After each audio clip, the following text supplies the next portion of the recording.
There are no subtractions and divisions in our mind. There is only addition and multiplication. I will just remove negative thoughts and I will have positive thoughts. All the best, it's not going to work. It's just that you need to pay little attention as to how it functions. You will see there is a distinction between what is you and what you have gathered.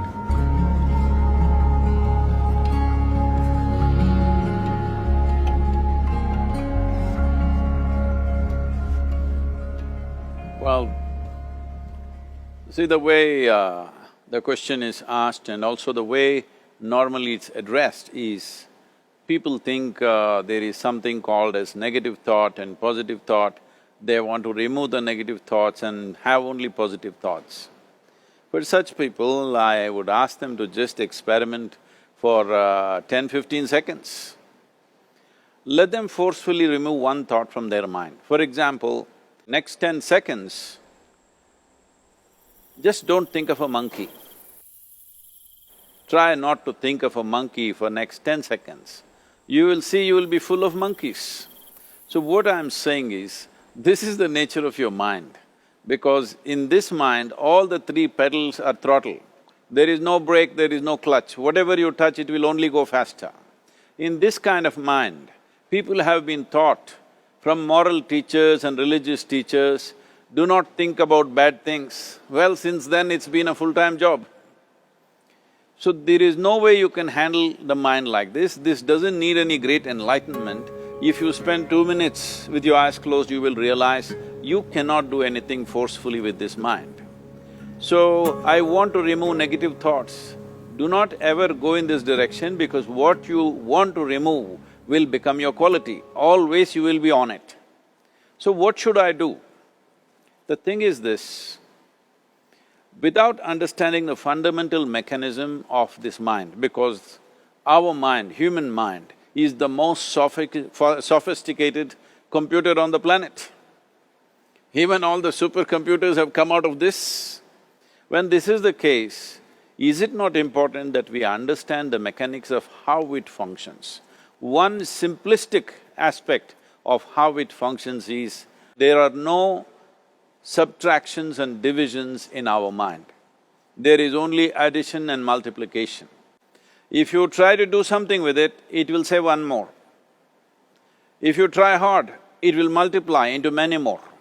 In this mind, you don't try to identify what is positive, what is negative and try to remove it. First of all, one needs to understand, this mind of yours, this body of yours is supposed to serve you. The life that you are is important. Body and mind are vehicles that must serve us. If you sit in a vehicle, it must go where you want to go. If it goes to its own destination, what is the point of such a vehicle? It's just a nuisance. Right now, most human beings are unfortunately experiencing this fantastic possibility of human mind as a nuisance, as a troublesome thing. Well, this is the most beautiful thing you have. It's just that you need to pay little attention as to how it functions. One simple thing is this. First and foremost process is, that's why we put out this process called Isha Kriya. This is to distance yourself from your physiological and psychological process. There is something called as you which exists. This is not a composite of all your thoughts and emotions and physiological processes. Beyond that, there is you. If you close your eyes, even if you cannot see anything, you're still there. It is through the window of your eyes that you're looking out, but if you close your eyes, it doesn't mean that you don't exist, you still exist. So beyond your thought, you still exist, beyond your emotion, you still exist. So that you, the life that you are, this has to come into your experience. Why is it that you're not allowing that to come into your experience, which is the most significant aspect of who you are? Who you are right now, the most significant aspect is, you and me are alive right now, this is it. What I'm thinking, what you're thinking is not the important thing. We are alive right now, that is the important thing. So, it is important that you focus on this fundamental sense of aliveness within you, and then you will see there is a natural distance between you and your thought process. Once there is a distance between your psychological process and your physiological process, this is the end of suffering.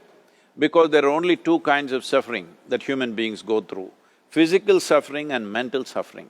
Once you create a little space between you and your mind, between you and your body, this is the end of suffering.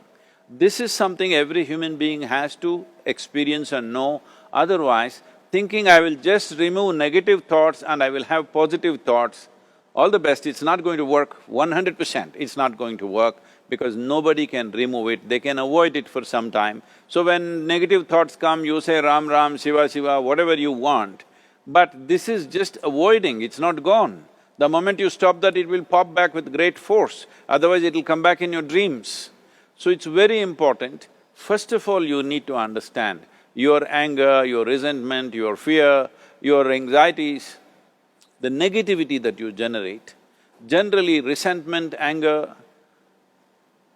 it is always directed towards somebody.